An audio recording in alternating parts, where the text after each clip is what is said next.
Nesse vídeo nós falaremos sobre a censura da Jovem Pan. Mas para evitar que algumas pessoas tenham uma síncope, eu vou pedir que vocês realizem o seguinte procedimento comigo antes da gente começar. Vamos lá? Relaxa, fica bem calmo, pensa em coisas boas. Agora vamos lá. Respira fundo, inspirando pelo nariz, soltando pela boca. Mais uma.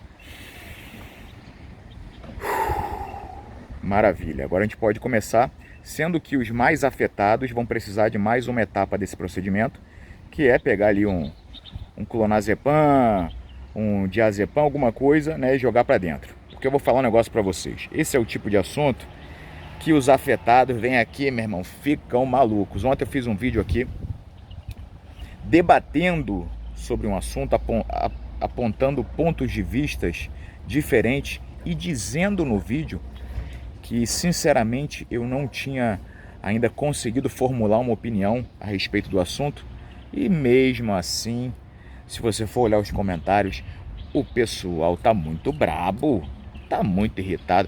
Os afetadinhos ficaram muito nervosos. Inclusive, vou ver se amanhã eu faço um vídeo respondendo alguns haters e mostrando o como que esses comentários negativos, esses xingamentos afetam a minha vida. Porque afetam demais e eu quero exteriorizar isso para vocês. Mas, vamos lá. Agora que está todo mundo calminho, vamos falar sobre a censura da Jovem Pan. Eu já vou começar, inclusive, acalmando mais ainda todo mundo, tá? Dizendo que sim, eu acho que a Jovem Pan foi censurada. Eu acho sim que é uma atitude arbitrária, uma atitude excessiva por parte do judiciário, e creio que o caminho não é esse, calar os veículos de imprensa. Então, sim, eu acho que a Jovem Pan foi censurada e não concordo com essa atitude. Agora eu imagino já os afetados já começando a falar: pô, o Brigadeiro é escroto, mas nem tanto, pô, o Brigadeiro é babacão, mas nem tanto, ele é meio dos nossos. Não, agora que você se engana, agora você já vai tomar a tua porrada e começar a ficar irritado. Porque olha lá, contextualizando, né, por uma decisão do judiciário, a Jovem Pan ficou proibida de praticamente tocar no assunto Lula preso, criminoso, condenado. Então você não pode usar esses tipos de adjetivos em relação ao Lula, né? O que é um absurdo, porque sim, o Lula é um criminoso, sim, o Lula foi condenado, sim, o Lula não é inocente, ele não foi inocentado, sim, o Lula é um ex-presidiário. Então você negar isso e você negar que uma emissora, que um veículo de comunicação fale isso, é uma atitude arbitrária, é uma atitude excessiva, é uma atitude tirânica por parte do judiciário. Agora, a Jovem Pan cometeu excessos? Já vamos começar por essa parte dos fatos que estão conectados diretamente a esse acontecimento, e depois a gente vai expandir mais para o pessoal ficar com bastante raiva de mim. A Jovem Pan cometeu excessos, inclusive um dos excessos que está nessa decisão do judiciário? Sim. Qual excesso? Ficar falando e repercutindo. Aqui é uma maravilha, é barulho por tudo que é lado. Agora tem um maluco passando com uma porra daquele negócio de cabide, onde você, aquelas araras, sabe, onde você pendura cabide. É mó barato isso aqui, compadre. Vou falar, meu irmão. Pessoal que estiver pensando em vir para Dubai, para Abu Dhabi, para relaxar, não venha, vai para outro lugar. Aqui você vai encontrar tudo menos relaxamento, compadre. Aqui é barulho pra caralho. Mas voltando aqui, qual foi o excesso da Jovem Pan? A Jovem Pan começou a repercutir nas suas falas, nas falas dos seus comentaristas, né? E lógico que isso reverbera no meio bolsonarista, que Lula, caso eleito, iria iniciar uma perseguição aos cristãos, ia fechar igrejas, etc., né? O que não é verdade, o que é mentira.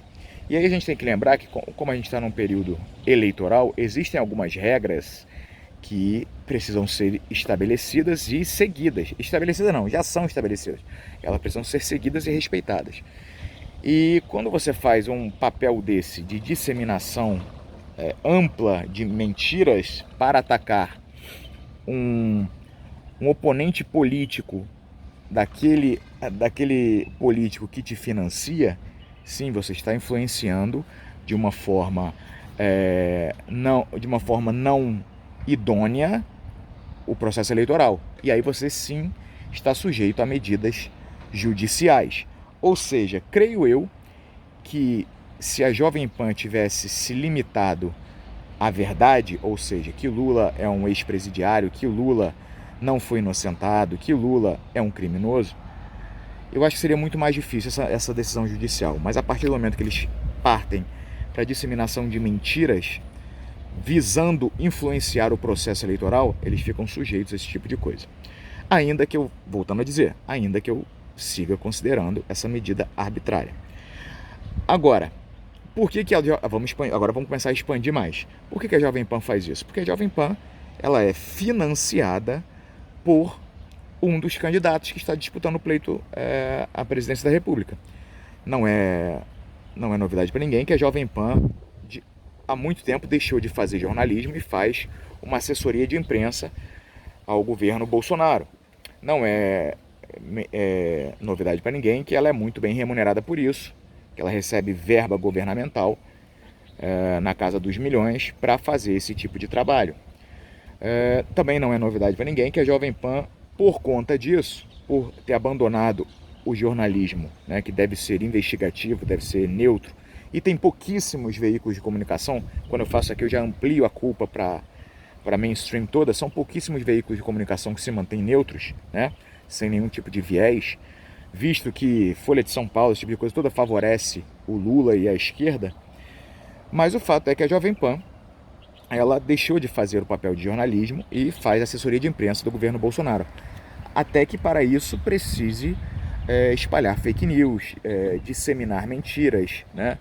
Distorcer a verdade. Vimos isso muito bem na época da pandemia, onde a Jovem Pan, para avalizar as atrocidades que Bolsonaro dizia, né, chegou a fazer campanha contra a vacina, chegou a defender cloroquina, chegou a fazer as maiores atrocidades do mundo.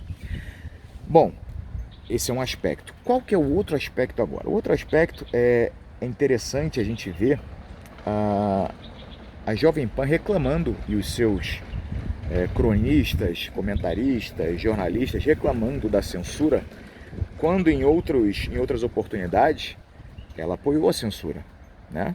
Ela apoiou a medida que o Palácio Planalto tentou tomar contra o Danilo Gentili. A Jovem Pan apoiou a censura que foi feita ao Arthur Duval. Então é muito complicado a Jovem Pan ficar reclamando de censura quando ela própria é apoiadora de uma censura.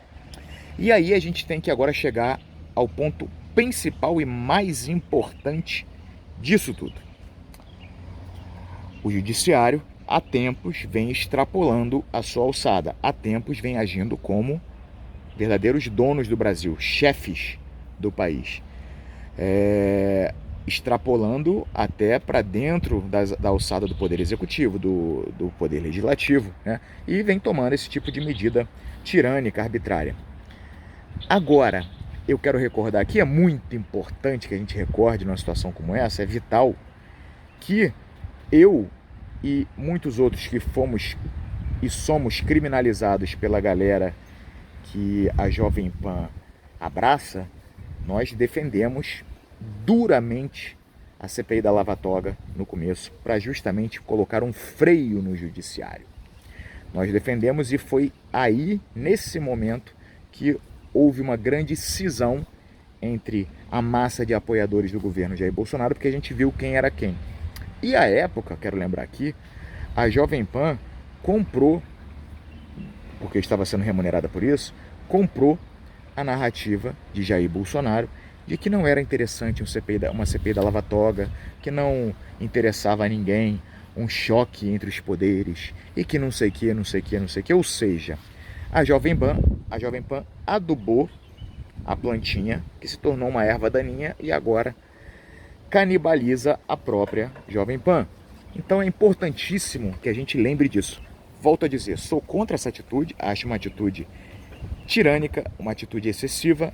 Agora, esse tipo de atitude acontece porque o judiciário não tem freio, e aqueles que defenderam que o judiciário precisava ter um freio foram atacados pela militância bolsonarista, foram atacados pelo pessoal da Jovem Pan e até hoje somos chamados de isentões, de New Left, de tucanos, de o que quer que seja, porque rompemos com esse governo que aí está, porque percebemos a vontade desse governo de fazer um grande conluio, um grande acordo com o judiciário para livrar, sobretudo, Flávio Bolsonaro, nem que para isso tivesse que colocar uma pá de cal na tentativa de frear o judiciário, algo que é tão necessário no país como esse que vivemos. Então, no fundo, a Jovem Pan colhe o que ela plantou. E como dizia meu finado avô, se você planta batatas, você vai colher batatas. Plantar batata e esperar colher espinafre é coisa de maluco. Então, termino aqui dizendo o seguinte: muito triste isso que está acontecendo, temerário, porque tende a aumentar. Agora, eu queria um freio para o judiciário. Eu sigo defendendo um freio para o judiciário. Quem não quis, agora são os primeiros a sofrerem as consequências. E agora chegamos num ponto que quem pode mais chora menos e cada cão que lamba a sua caceta. Um grande abraço e os.